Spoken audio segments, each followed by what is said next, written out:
தமிழ்நாடு அரசுக்கும் நாங்கள் வந்து டாஸ்மாக் துறைக்கும் இதனுடைய அமைச்சருக்கும் நாங்கள் தெரிவிப்பது என்னவென்றால், நீங்கள் வந்து இந்த மாதம் 30ஆம் தேதிக்குள்ள காலி பாட்டில் திரும்ப பெறும் திட்டத்துக்கு முடிவு காணப்படும் அறிவிச்சிருந்தீங்க. எங்களுக்கு 15 நாள் தேவை, இல்லை ஒரு 30 நாள் கொடுத்தீங்கன்னா நாங்கள் காலி பாட்டில் திரும்ப பெறும் திட்டத்தில் ஊழியர்களை நியமிக்க மாட்டேன்னு சொல்லியிருந்தீங்க. ஆனால் இன்னைக்கு வரைக்கும் எந்த அறிவிப்பும் வரல. அறிவிப்பு வராதனால வரக்கூடிய 10ஆம் தேதி, ஜூலை 10ஆம் தேதி குடும்பத்துடன் ஊழியர்கள், விற்பனையாளர்கள் மாவட்ட மேலாளர் அலுவலகத்தில் குடியேறும் போராட்டத்தை அறிவிக்கிறோம். குடும்பத்தோட அறிவிக்கிறோம் இந்த போராட்டத்தை இருக்கும். அதுவும் குறிப்பாக தொடர்ந்து டாஸ்மாக் மதுவிலக்குத்துறை அமைச்சர் அவர்கள் ஊழியர்களை வந்து திருடர்கள் பேசுறாரு. அப்புறம் சங்கங்கள் வந்து இவங்க தான் 10 ரூபாயை வாங்க வச்சிருக்காங்க 20 வருஷங்கள் பேசுறாரு. இதை நாங்கள் வன்மையாக கண்டிக்கிறோம். 20 ஆண்டு காலமாக பல்வேறு முறை கைதாகி பல போராட்டங்களை நடத்தி தொடர்ந்து பல்வேறு சங்கங்கள் ஊழியருடைய இன்னைக்கு பணியந்திர கோரிக்கைக்காக போராடிட்டு வரோம். ஆனா ஆட்சிக்கு வந்தா நான் 5 வருஷத்துல வேலை செஞ்சவங்கள ஒப்பந்த முறையில பணியந்திரம் கொடுத்துருன்னு சொன்னது இந்த அரசு, அமைச்சர் வாயிலேருந்து பணியந்திரன்ற வார்த்தையே வரல. பணியந்திரத்தை பத்தி பேசுறதுக்கு தயாரா இல்லை. அதுக்கு பதிலா நாங்க வந்தா எல்லாத்தையும் முடிச்சிருவோம், செஞ்சிருவோம்னு இந்த 1 மாசம் ஆச்சு. 1 மாசம் எந்த பதிலும் இல்லை. அதுக்கு பதிலாக ஊழியர்களை மிரட்டுவது, டிஸ்மிஸ் செய்வோம். ஒரு அராஜகமான ஒரு மோசமான போக்கை அமைச்சர் அவர்கள் எடுத்திருக்கிறார். ஊழியர்களை தொடர்ந்து அவதூறாக பேசுவது, அவங்க குடும்பம் எவ்வளவு பாதிக்கப்படும்ன்றதை பத்தி யோசிக்கல அவரு. சங்கங்களை அவமரியாதையாக பேசுவது, யாருக்கு இவருக்கு இந்த தனி அதிகாரம் கொடுத்தது? நீங்க பணியந்திரம் கேட்கக்கூடிய ஊழியர்களை, எங்களுக்கு 10 ரூபா வேணாம் பணியந்திரம் வேணும்னு கேட்கக்கூடிய ஊழியர்களை டிஸ்மிஸ் பண்ணுவேன்னு நீங்க சொன்னீங்கன்னா, உங்க ஆட்சியும் டிஸ்மிஸ் பண்றதுக்கு ஊழியர்களுடைய குடும்பங்கள் தயாரா இருப்பாங்க. ஒருபோதும் விட்டு விலக மாட்டாங்க. நீங்க வந்து கொத்தடிமையா 11,000 ரூபாய் சம்பளத்துல இந்த ஊழியர்கள் 23 வருஷத்துக்கு பிறகு வேலை செய்யணும். ஏன்னா 20 வருஷமா வேலை பார்த்துட்டாங்க.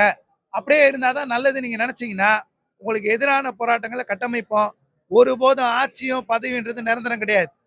மக்கள் ஊழியர்கள் இந்த 23 வருஷம் இந்த கஜானாவை நிரப்பி எல்லாருக்கும் உங்க உட்பட 1,05,000 சம்பளம் வாங்குறீங்களா எம்எல்ஏ, உங்க சம்பளம் உட்பட அமைச்சருக்குரிய சம்பளம் 1,50,000 லட்சம்னா உங்க சம்பளம் உட்பட 4இல் 1 பங்கு 2 லட்சம் கோடியில 50,000 கோடி வருமானத்தை அள்ளி ஈட்டி தருவது இந்த ஊழியர்கள், டாஸ்மாக் ஊழியர் விற்பனையாளருடைய ரத்தம் உழைப்பு.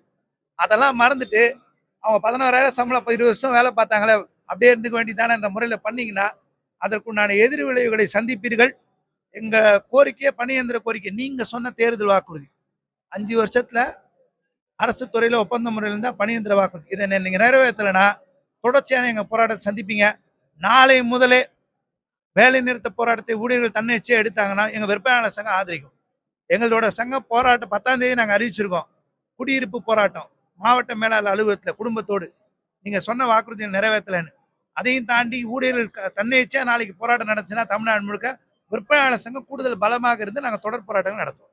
என்ன கருத்து முன்வைப்பாங்கன்னா, யாரு கூட்டாலும் வரமாட்டேங்கிறாங்க, நீங்க விட்டுருங்க. ஏன்னா நிறைய பேர் இதைதான் எடுத்து முன்ன வச்சுக்குவாங்க. அதெல்லாம் வேண்டாம். யாரெல்லாம் நம்மளோட போராட முன் வருகிறார்களோ அவர்களை முதல்ல கையில வச்சுங்க. முதல்ல நம்ம எடுத்துக்கொள்வோம். ஏன்னா போராட்டங்கள்ல நீங்க வந்து ஒரு பெரிய போராட்டங்கள் வெற்றி கண்டதெல்லாம் வந்து பாத்தீங்கன்னா பெரிய 1 கோடி மக்கள் 2 கோடி மக்கள் தான் கிடையாது. அதுக்கு நாம வந்து எடுக்கிற முடிவுல வந்து ஸ்ட்ராங்கா இருக்கணும். அவ்வளவுதான், வேற ஒண்ணும் இல்ல. நாம நிக்கிறது வந்து ஸ்ட்ராங்கா நின்னோம் அப்படின்னா கட்டாயமாக நம்முடைய போராட்டம் வெற்றி அடையும். உயிரோட்டமா இருக்குன்னு அது செயல்படணும். செயல்படாம இல்லைன்னா 10 நாள் நம்ம அதை சரி பண்ணி முதல் கட்ட போராட்டம் கடையடைப்பு சரிதா ஆரம்ப காலத்துல வந்த கோணத்தையும் நீங்க பார்க்கணும்.